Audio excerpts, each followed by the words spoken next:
Bom dia, boa tarde, boa noite. Nós vamos começar nossa videoaula de hoje de máquinas térmicas. O assunto da nossa aula são as propriedades termodinâmicas, mais especificamente as tabelas termodinâmicas. Como nós vamos usar essas tabelas, qual a importância delas e como elas podem nos ajudar a entender os processos das máquinas térmicas. Vamos começar a aula?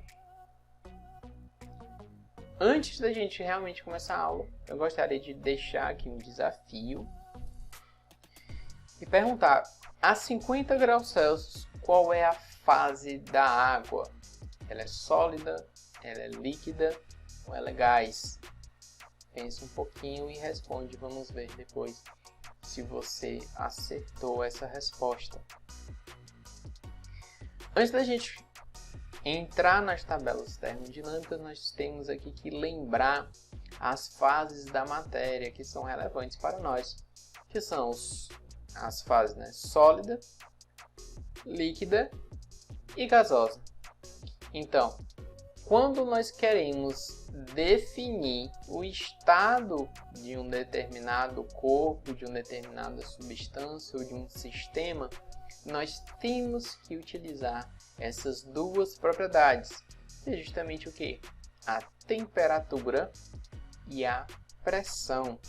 Então, quando nós temos a pressão a 1 atm, a água ela vai evaporar a que temperatura? 100 graus Celsius. E vamos aqui lembrar que existem dois métodos para nós transformarmos um determinado líquido em um gás. Nós podemos aumentar a temperatura daquele corpo e transformá-lo em gás, ou então nós podemos diminuir a pressão daquele corpo e também transformá-lo em gás.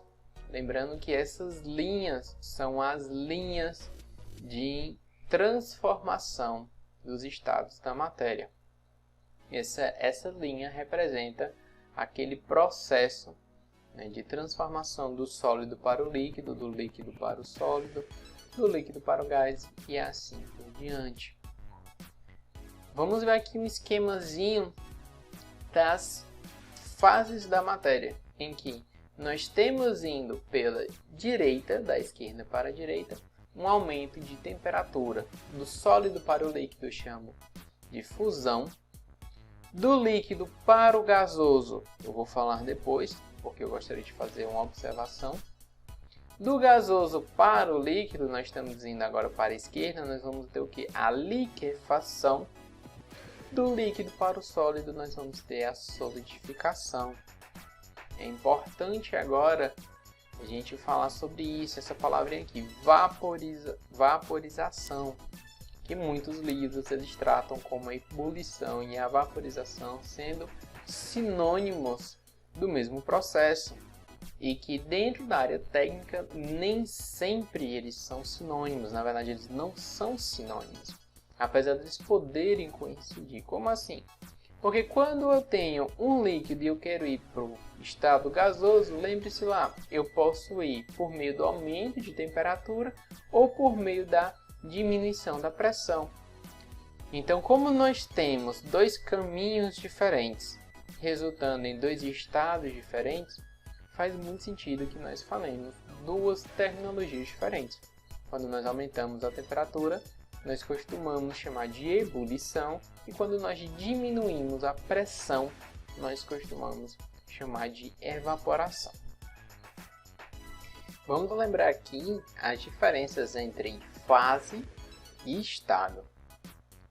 É bem claro que, em relação à fase, nós temos apenas 3 situações possíveis, que é justamente o que acabamos de ver: sólido, líquido e gasoso. São essas as situações que eu posso ter na minha matéria.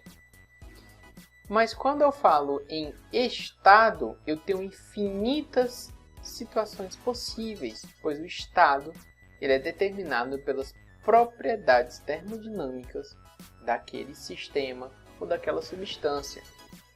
Então vamos aqui um exemplo para deixar bem claro. A pressão de 1 atm. Eu posso ter um copo d'água a 3 graus Celsius. Qual é a fase desse copo d'água? Ela é líquida.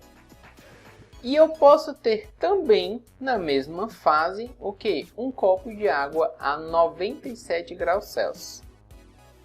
As fases dessas duas situações são as mesmas, mas os estados são completamente diferentes.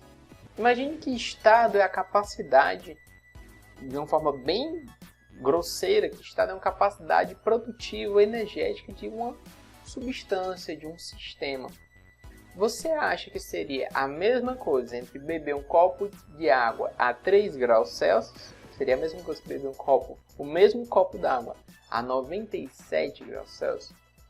Com certeza não. Os dois seriam bem desconfortáveis, né? Dependendo da velocidade que você bebesse, porque o de 3 graus Celsius já está muito gelado e o de 97 está muito quente. Mas ambos têm a mesma fase.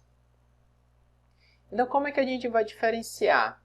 E quando eu falo em diferenciar, eu estou pensando na ótica de um processo industrial, de um processo termodinâmico. Então, se eu tenho vapor saturado, como a gente já viu que é o vapor e o líquido saturado, que são quando está na iminência da transformação de fase. Então, se eu tenho vapor saturado a 100 graus Celsius e vapor saturado a 200 graus Celsius, qual dos dois tem mais energia? Eu não tenho certeza, eu não posso dizer o valor, mas eu realmente acredito que seja o vapor saturado a 200 graus Celsius, já que termodinamicamente, em relação à fase, eles são muito próximos, mas o estado do meu segundo caso, ele tem uma temperatura bem mais elevada, então eu acredito que ele tenha uma quantidade de energia diferente. Mas e se eu falar que é vapor saturado a 1 megapascal? Ou vapor saturado a 2 megapascal? Qual deles tem mais energia entre os dois? E qual dos 4 tem mais energia e qual tem menos energia? Eu não sei.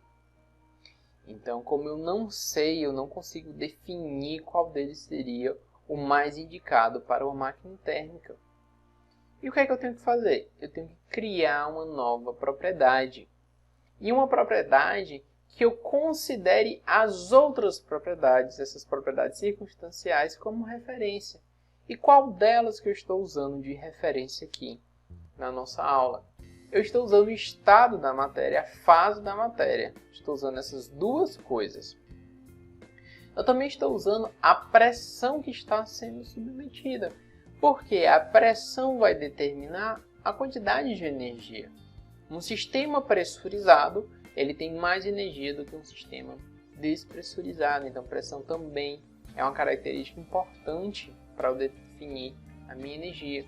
E, por último, o volume do sistema. Qual é a tendência natural daquele sistema em relação à ocupação de volume? Quanto mais volume ele tende a ocupar naturalmente, em geral, mais energético é aquele sistema. Os gases, eles tendem a se expandir à medida que eles vão absorvendo energia. Então, o volume do sistema também é uma característica importante para definir a energia de um sistema. E aí a gente vai criar, combinando esses fatores, essas propriedades, a gente vai criar algo chamado de entalpia. E o que é essa entalpia? É uma medida de energia da minha substância ou do meu sistema. E como é que eu defino entalpia? Entalpia é igual a U mais PV. H é entalpia, U é a minha energia interna, lá da termodinâmica do ensino médio mesmo. P é a pressão do sistema e V é o volume do sistema. E por que eu preciso saber a entalpia? Por que ela é importante? Porque a entalpia é uma medida energética de um sistema. E o que isso vai me ajudar? Vai me ajudar porque, primeiro, me traz uma noção de produtividade. Quanto que eu consigo produzir? Imagine que a minha produção envolva a pasteurização do leite. E para eu pasteurizar o leite, eu preciso de vapor. E para eu produzir, eu preciso passar por esse processo de pasteurização, que é um processo justamente para tornar, né, esse leite consumível, né, acabar com os micro-organismos que podem ser patogênicos presentes nele. Então, quanto que eu consigo produzir? Bom, vai depender de quanto de energia tem o meu vapor. E quanto de energia tem o meu vapor vai depender justamente da minha entalpia. Outra forma é a capacidade de gerar energia e trabalho. Qual é a energia, qual é a potência desse meu motor? Esse motor ele está funcionando bem ou ele está funcionando mal? Futuramente nós vamos ver os motores térmicos, mais especificamente dentro das máquinas térmicas, e nós vamos compará-los ao ciclo de Carnot.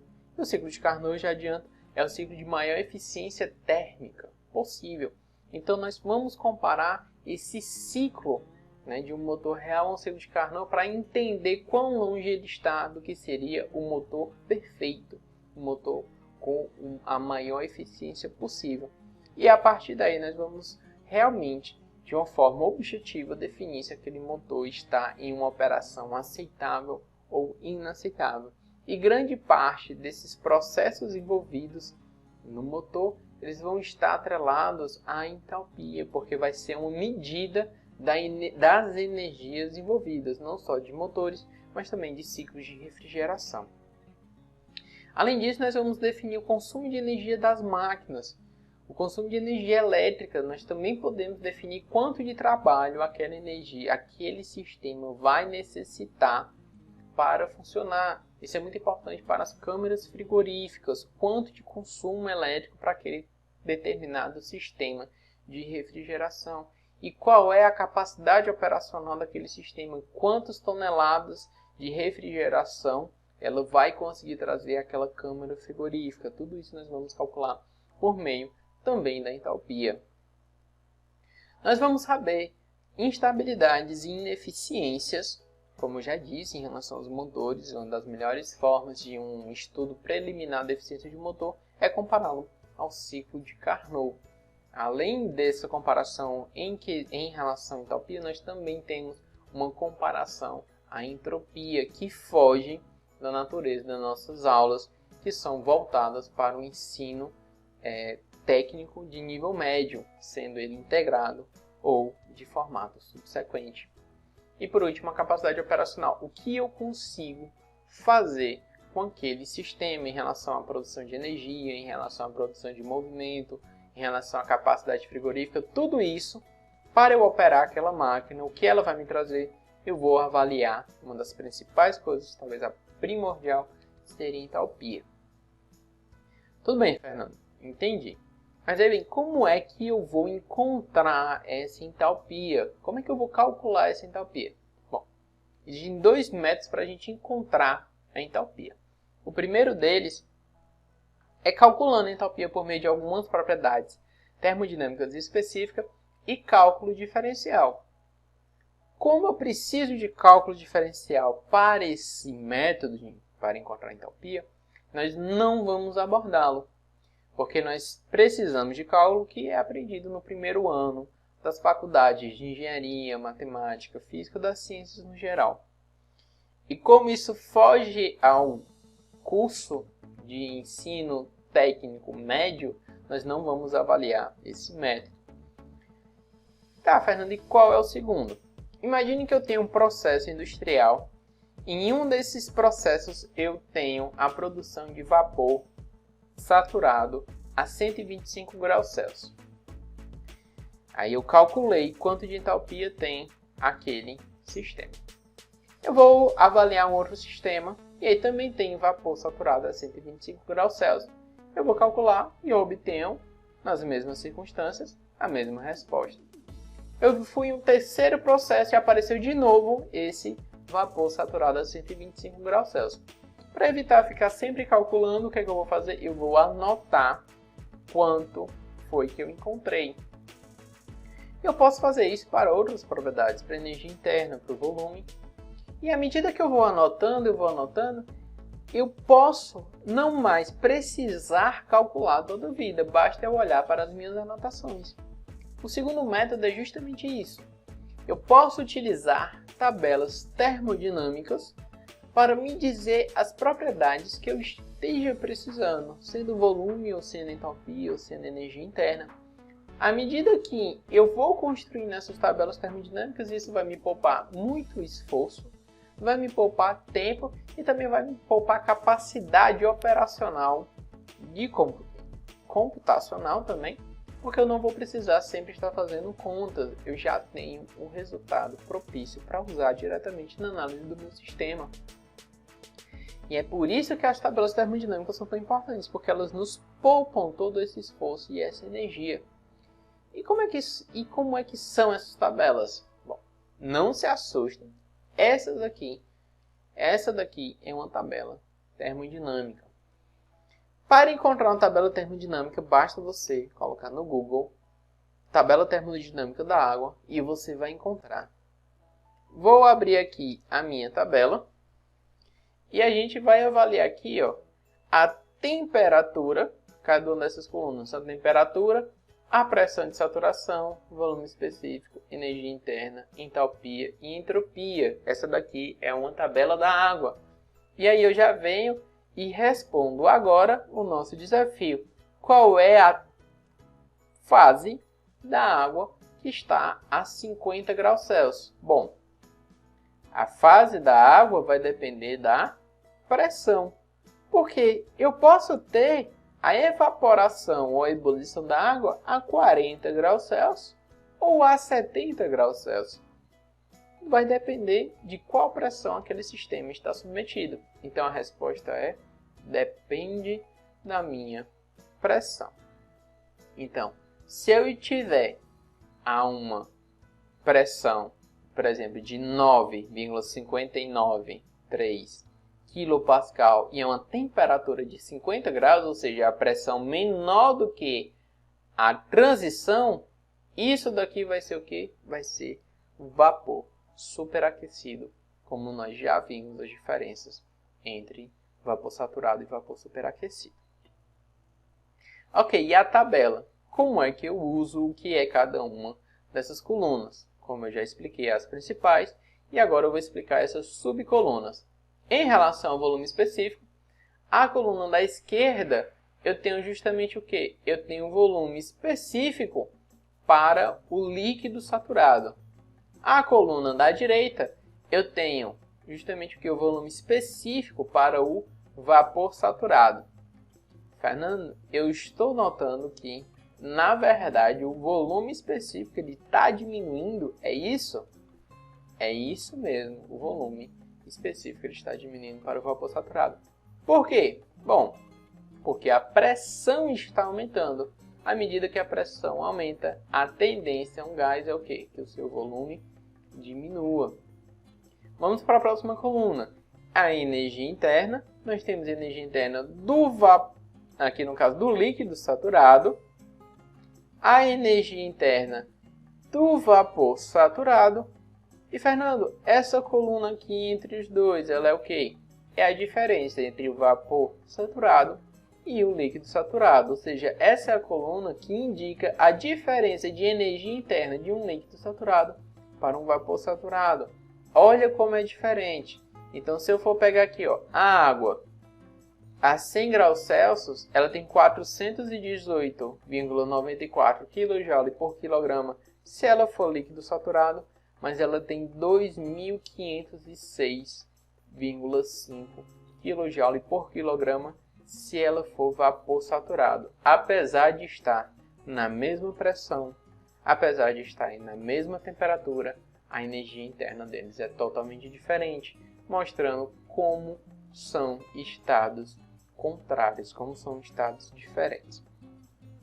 Nessa coluna aqui eu tenho para entalpia e suas subcolunas representam da mesma forma: líquido saturado, vapor saturado e a diferença de entalpia entre vapor saturado e o líquido saturado. E por último nós temos entropia, que nós não vamos estudar nas nossas videoaulas. Então reparem que a temperatura, qual é a temperatura? Se a avó, o avô, os pais de vocês perguntarem, qual é a temperatura que a água evapora ou ebule? Então você vai responder, depende, qualquer uma basicamente, porque aqui ó, nós temos ela evaporando a 0,01 graus Celsius nós temos a 5, a 10, 20, 75, 90, 95, a 100, que é um ATM, e nós temos também uma evaporação a temperaturas superiores. É isso aqui que fazem, né, as caldeiras, elas aumentam a pressão de um determinado processo para que a temperatura de saturação aumente e, consequentemente, a energia interna, a entalpia daquele sistema também aumente. Vamos comparar aqui, ó, se eu tiver 1 kg de vapor saturado, 1 kg de vapor saturado a 200 graus Celsius, eu tenho 2.793,2 kJ. Eu só tenho 1 kg. Se eu vou comparar com 100, eu tenho quanto? Ó, a coluna aqui em cima, eu tenho 2.676. Ou seja, eu realmente tenho mais energia em um sistema a uma temperatura maior. A tendência é essa. Mas, Fernando, e quando você perguntou em relação à pressão? As tabelas, elas também indicam, ali na frente era o quê? Era a temperatura,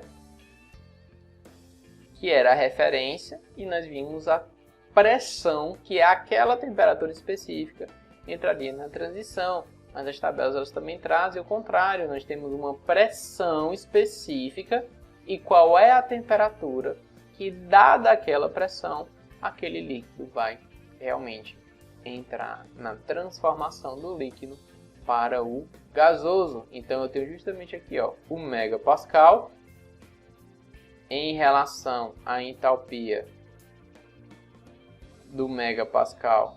Eu tenho isso daqui, 2.778, e se eu tiver a 2 megapascal, eu tenho 2.799. Então, apenas olhando a minha tabela, eu já consigo determinar qual das situações é mais energética e qual das situações eu consigo produzir ou não produzir, dependendo do que eu queira.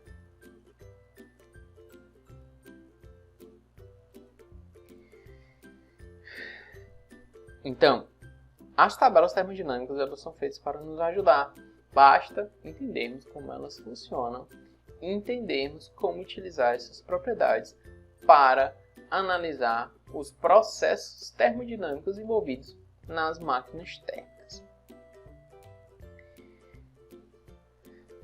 Por hoje, a aula foi isso. Nós tínhamos apenas que entender um pouquinho melhor dessas tabelas. Essas tabelas vão ser utilizadas nas próximas aulas, quando nós estivermos analisando os aspectos específicos dos processos termodinâmicos. E que eu espero que tenha ficado claro. Se ficou alguma dúvida, vocês podem colocar na descrição, tirar as suas dúvidas, colocar os comentários, dizer o que pode melhorar em relação à aula.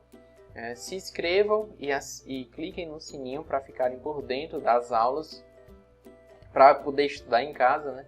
Então, para que vocês recebam, assim que sair o vídeo, vocês têm que ativar o sininho, que aí você vai receber a notificação. A aula de hoje fica por aqui. E lembre-se sempre que o homem que move montanhas começa um pedrinho por vez. Até a próxima!